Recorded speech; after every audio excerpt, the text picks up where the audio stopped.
नमस्कार, स्वागत है आप सभी का हमारे YouTube channel individual classes bye Pramod sir and team. प्यारे दोस्तों, आपका यह दोस्त अवधेश मिश्रा आपके सामने फिर हाजिर हो चुका है हिंदी सीरीज के अगले वीडियो के साथ। प्यारे दोस्तों, इसके पिछले क्लास में हम लोगों ने समास शुरू किया था। समास में हम लोगों ने अव्ययी भाव समास और तत्पुरुष समास, जो कि कारक चिन्हों के आधार पर तत्पुरुष समास के बारे में पढ़ा था। जो भी विद्यार्थी हमारे उस वीडियो को नहीं देखे हैं, हमारे आई बटन पर क्लिक करके उस वीडियो को आप आराम से देख सकते हैं। और आज जो हम क्लास लेकर आए हैं समास की ही कड़ी में, अगला हमारा ये समास पार्ट 2 आपके सामने है, जिसमें हम तत्पुरुष समास के उपभेदों को आज जानेंगे। ये एक ऐसा क्लास होगा बच्चों जो कि तत्पुरुष समास में कारक चिन्हों के आधार पर तो तत्पुरुष समास हर कोई पढ़ लेता है, लेकिन आजकल की परीक्षाओं में हम देख रहे हैं कि तत्पुरुष समास के उपभेद से संबंधित प्रश्न पूछ रहा है। तो तत्पुरुष समास के कितने उपभेद होते हैं और उसका कॉन्सेप्ट क्या होता है, इस वीडियो में हम वो आज बताने वाले हैं आपको। बस हमारे इस चैनल पर बने रहिए, आप अपना प्यार हमें देते रहिए। Individual classes bye Pramod sir आपके लिए लगातार अनवरत लगा हुआ है। तो आते हैं बच्चों, आज बिना समय को गवाए हुए हम अपने टॉपिक पर चलते हैं। और आज का हमारा टॉपिक है तत्पुरुष समास के उपभेद।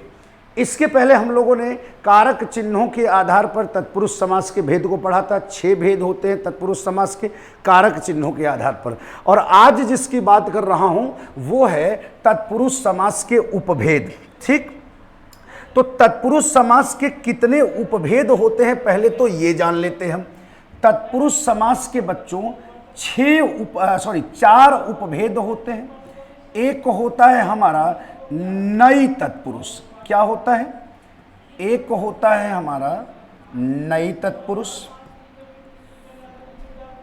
दूसरा होता है हमारा उपपद तत्पुरुष। उपपद तत्पुरुष एक होता है हमारा जो है तीसरा लुप्त पद तत्पुरुष।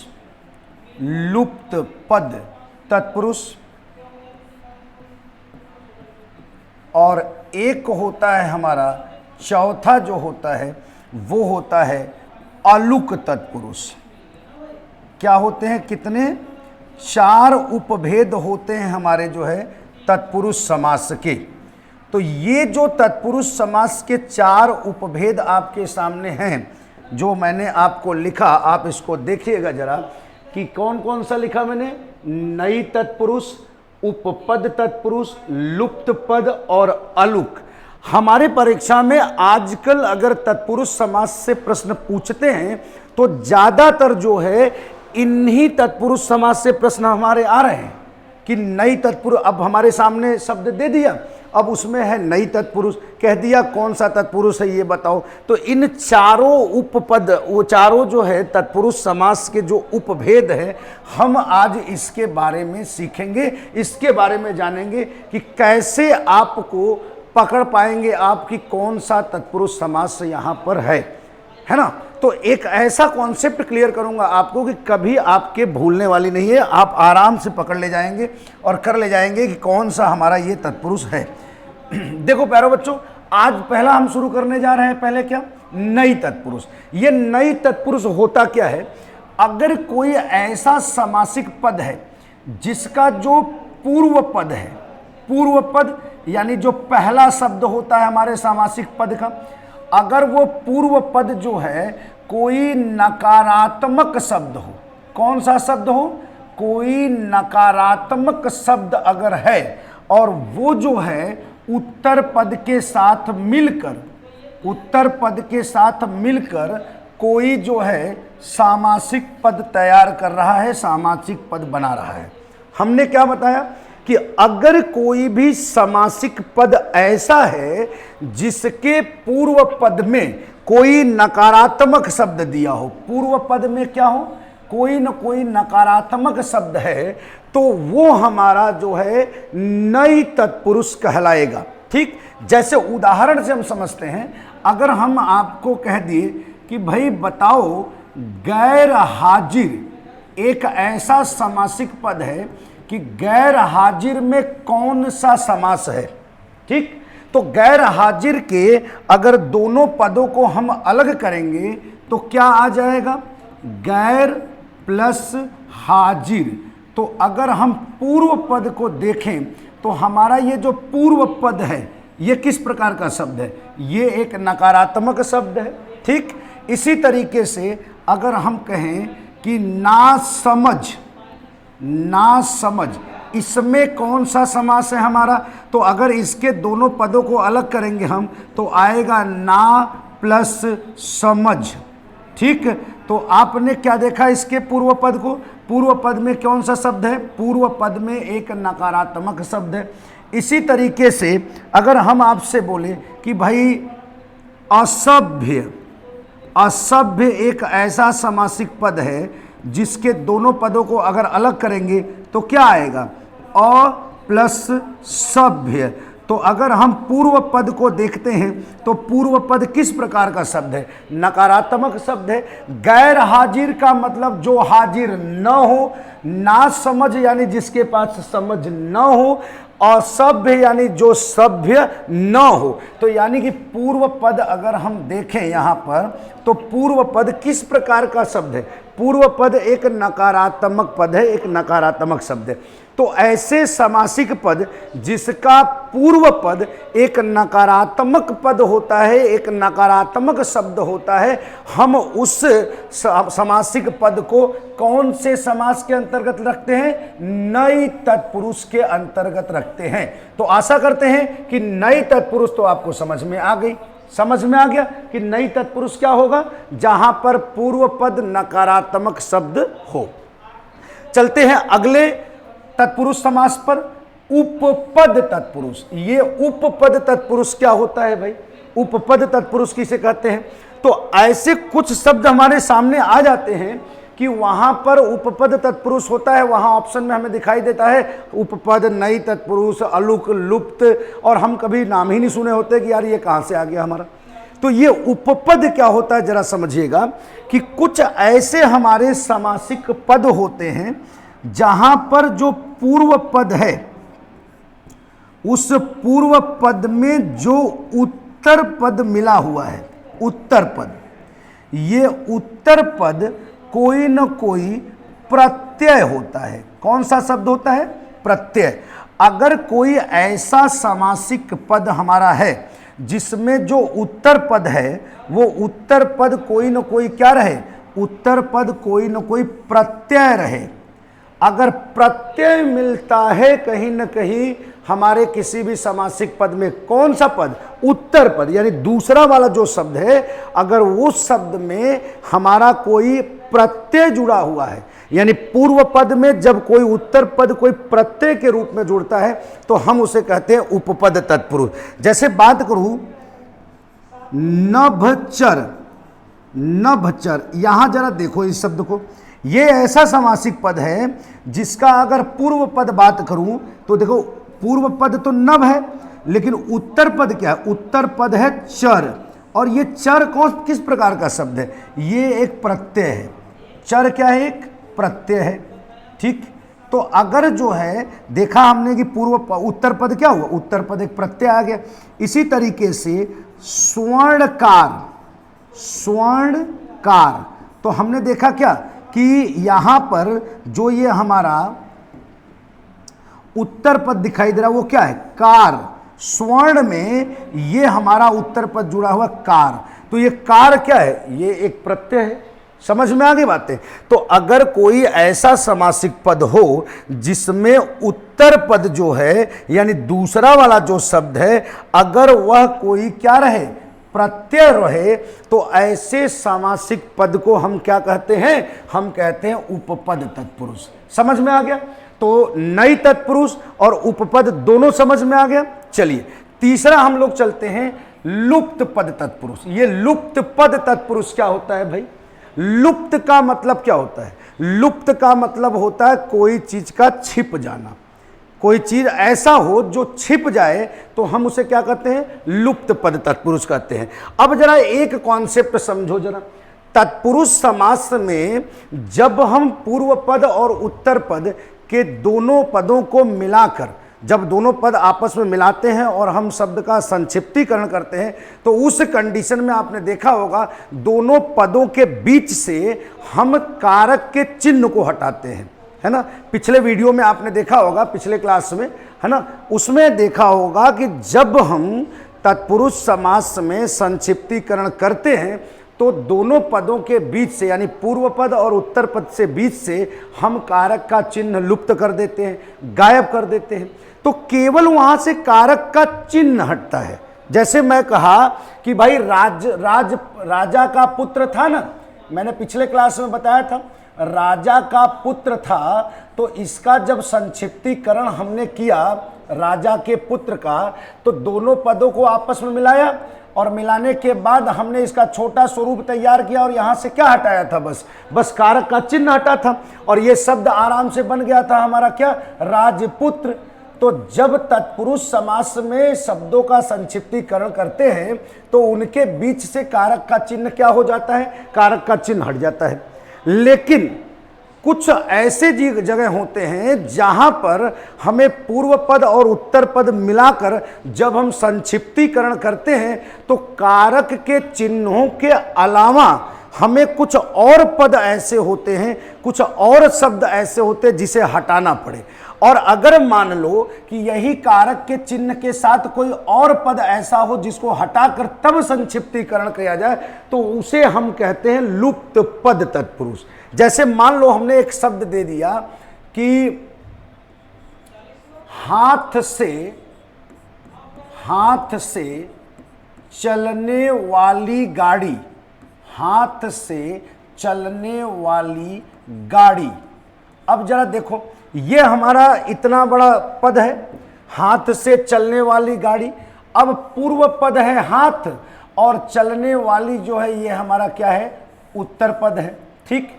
तो अब हमने जो है क्या किया, हाथ से चलने वाली ये गाड़ी है, यहां पर भाई हमारा पूर्व पद है हाथ और उत्तर पद है गाड़ी।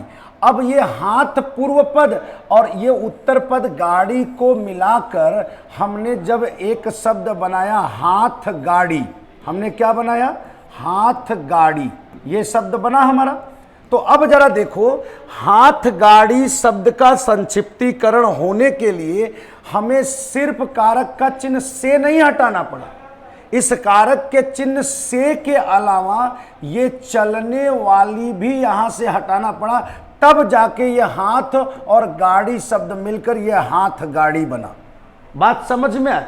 यानी कि पूर्व पद और उत्तर पद को मिलाकर जब हम संक्षिप्तीकरण करते हैं, यानी जब हम समास बनाते हैं, तो उस कंडीशन पर अगर समास बनाने के लिए कारक के चिन्ह के अलावा कोई और पद हमें लुप्त करना पड़े या गायब करना पड़े, तब जाके वो शब्द बने हमारा समासिक पद। तो ऐसे ही समासिक पदों को हम कहते हैं क्या, लुप्त पद। एक और उदाहरण से इसको समझते हैं। जैसे एक शब्द हमने दे दिया पवन से चलने वाली, पवन से चलने वाली चक्की, पवन से चलने वाली चक्की।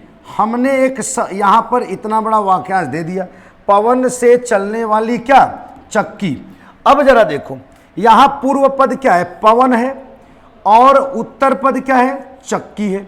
अब इस पवन और चक्की इन दोनों को मिलाकर जब इसका छोटा स्वरूप हम सामासिक पद बनाएंगे तो क्या केवल हमने जो है यहां से कारक का चिन्ह हटाया और बन गया क्या, यहां से पवन और चक्की से पवन चक्की जो शब्द बना, पवन चक्की, ये सामासिक पद बनने के लिए पवन और चक्की के बीच से के अलावा, यानी कारक चिन्ह के अलावा ये चलने वाली भी हमें हटाना पड़ा।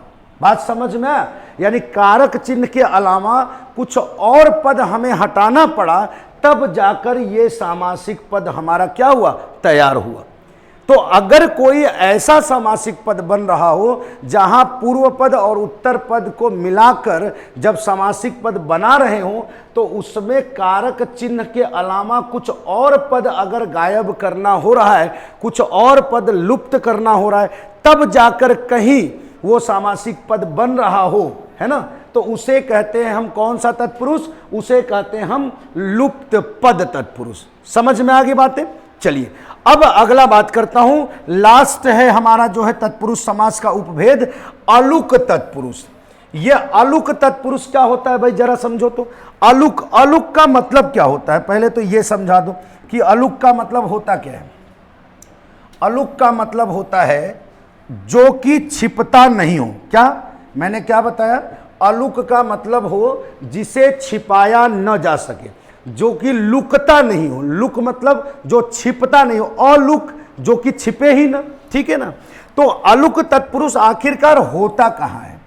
आपको मालूम है, मैंने आपको बताया कि तत्पुरुष समास बनने के लिए, यानी कि उसका संक्षिप्तीकरण करने के लिए, अगर पूर्व पद और उत्तर पद के बीच से कारक का चिन्ह अगर गायब हो जाए और पूर्व पद और उत्तर पद को मिलाकर उसका संक्षिप्ती स्वरूप हम तैयार कर दिए, यानी कि समास हमने बना दिया, तो उसे कौन सा समास कहते हैं? उसे तत्पुरुष समास कहते हैं। लेकिन आखिरकार कंडीशन कैसी होगी कि हम कहेंगे कि भाई यहां अलुक तत्पुरुष है? तो आपको मालूम है कि तत्पुरुष समास बनने में बीच से कारक का चिन्ह हटता है, यानी वो लुप्त हो जाता है कारक का चिन्ह। लेकिन यहां नाम दिया गया अलुक, यानी कि एक ऐसा सामासिक पद जिसमें पूर्व पद और उत्तर पद के मिलकर बनने में भी कारक का जो चिन्ह है बीच से ना, वो गायब ही ना हो और शब्द बन जाए। यानी कि ऐसा कोई, जैसे मैं कह दूं कि धन पर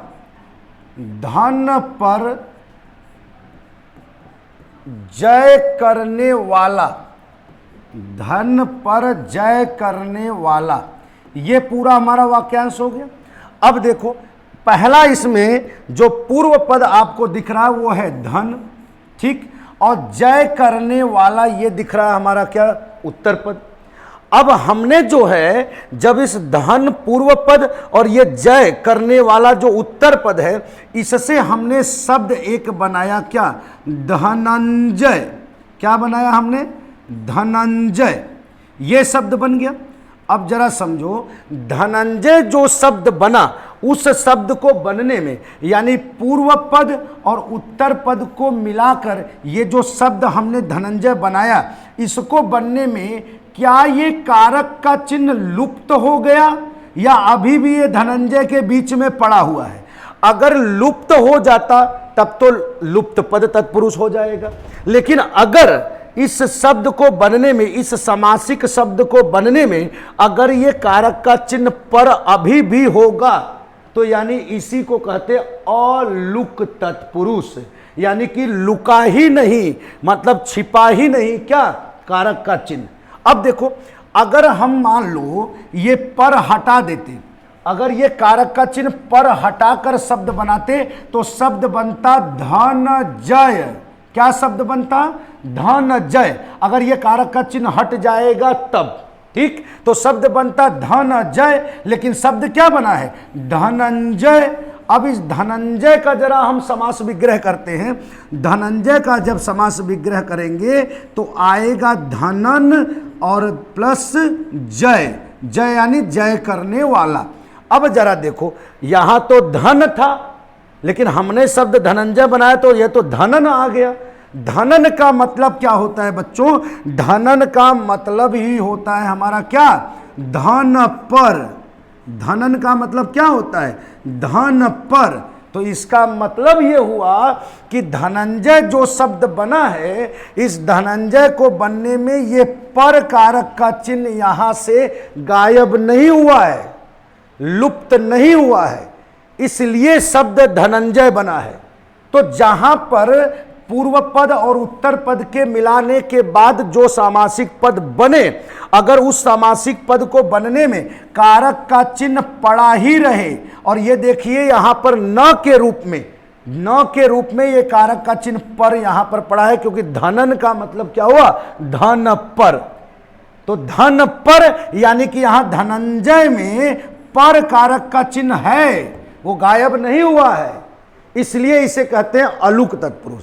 एक और उदाहरण आपको समझाता हूं, एक और उदाहरण समझाऊंगा तो आपको समझ में आ जाएगा कि पूरी तरीके से आप आराम से कर ले जाएंगे। अब जरा देखो, जैसे हमने शब्द दिया युद्ध में, युद्ध में स्थिर, युद्ध में स्थिर। अब यहां पूर्व पद क्या है, पूर्व पद है हमारा युद्ध और स्थिर है हमारा उत्तर पद। अगर हम यहां से कारक का चिन्ह हटाकर अगर इस पूर्व पद और उत्तर पद को मिलाकर कोई छोटा संक्षिप्ति स्वरूप सामासिक पद बनाते हैं, यहां से कारक का चिन्ह अगर हटा दूं तो शब्द क्या बन जाएगा, युधिष्ठिर। शब्द तो बनेगा युधिष्ठिर अगर कारक का चिन्ह हटा दूं तब। लेकिन युद्ध में स्थिर जो सामासिक पद हमारा बनता है वो क्या बनता है भाई, वो बनता है युधिष्ठिर। क्या बनता है, वो शब्द बनता है हमारा युधिष्ठिर, न कि युधिष्ठिर। शब्द बनता है हमारा युधिष्ठिर। अब हमें जब अगर कारक का चिन्ह यहां से गायब हो गया होता तब तो शब्द युधिष्ठिर बनना चाहिए था, युधिष्ठिर बनना चाहिए था, युधिष्ठिर तो बना नहीं, बन गया युधिष्ठिर। इसका मतलब क्या हुआ, अब जरा इसका समास विग्रह पहले करता हूं तब समझाऊंगा। देखो यहां पर युधिष्ठिर का जो समास विग्रह है वो है युधिय धन स्थिर, युधिय प्लस स्थिर। युधिष्ठिर का समास विग्रह किया हमने, युधिय धन स्थिर। अब इस युधिय का मतलब जरा समझ लो कि इस युधिय का मतलब क्या होता है। इस युधिय का मतलब ही हुआ युद्ध में। क्या हुआ, युद्ध में। क्योंकि अगर जो है यहां पर जो ये आप विसर्ग देख रहे हो, इस विसर्ग के रूप में कारक का चिन्ह में पड़ा हुआ है। अगर वो नहीं रहता तो शब्द क्या बनता, युधिष्ठिर, लेकिन बना है युधिय।